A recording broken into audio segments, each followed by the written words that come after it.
Hey everybody, and welcome back to Be Like Christ. We're going to talk about Luke chapter 17 in 5 minutes today. And guess what? Our new books are out. So if you want all of the outlines, the 5-minute outlines through the Gospel of Luke, you can get this at the description, or the link in the description down below on Amazon. When did the events of chapter 17 take place? Well, like most of the other chapters in this Gospel, it took place during Jesus' earthly ministry, 30 to 33 AD roughly.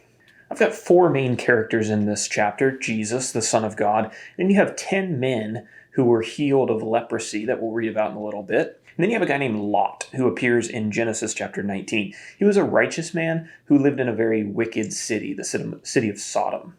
And then Noah, who appears back in Genesis chapter 6, he was another righteous man who built an ark at God's instruction to save his family from a global flood.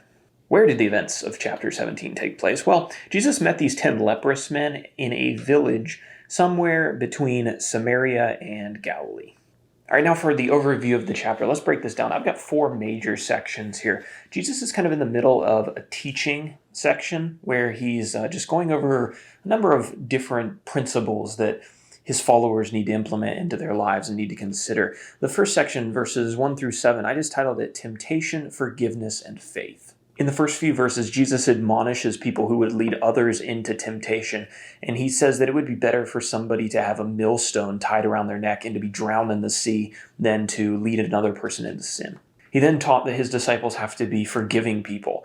They have to be forgiving no matter how many times their brother asks, even up to 7 times a day. Then the disciples made a request of Jesus. They said, "Increase our faith." Jesus responded by telling them that if they had faith just like a little tiny grain of mustard seed, they would be able to perform great miracles. Section 2 is about the duty and the attitude of a servant.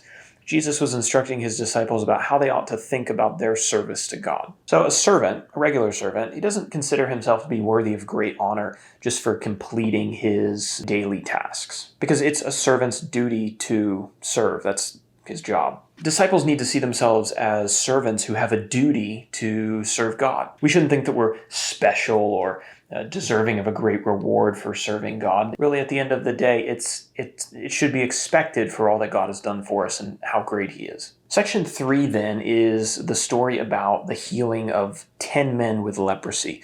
This is verses 11 through 19.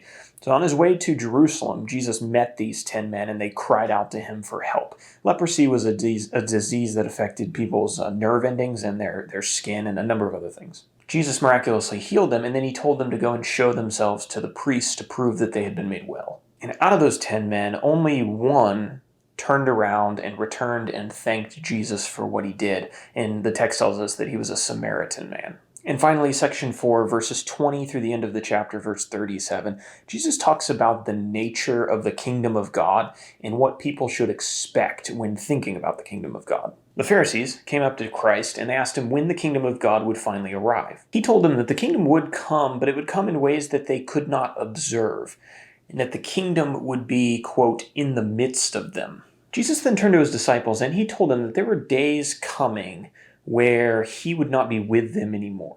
But before those days came, Jesus would suffer many things and be rejected by his generation. And that was probably a pretty baffling statement for a lot of the Jews and the way that they viewed this coming kingdom. But Jesus wasn't exactly what most people expected. There would be a day when Jesus returned, but it would be like the days of Noah when the flood came or when the city of Sodom was destroyed. It was going to be very sudden. And then in verse 33, Jesus instructs his listeners kind of the way that they should think about their lives. Whoever seeks to preserve his life will lose it, but whoever loses his life will keep it.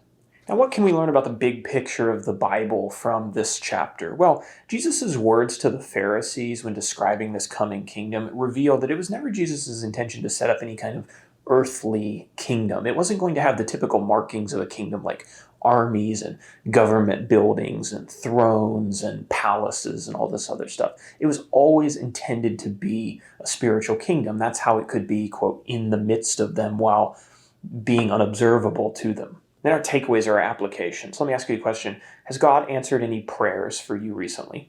And if the answer to that is yes, then the follow-up question is, have you taken time to go back to him in prayer and thank him for answering those old prayers? As was the case with the 10 leprous men, it's easy to remember to pray when we need something. It's a little bit more difficult to go back to God and remember to thank Him after He's given us what we requested. And the text shows us that God cares that people go back to Him and recognize that He's taken care of them.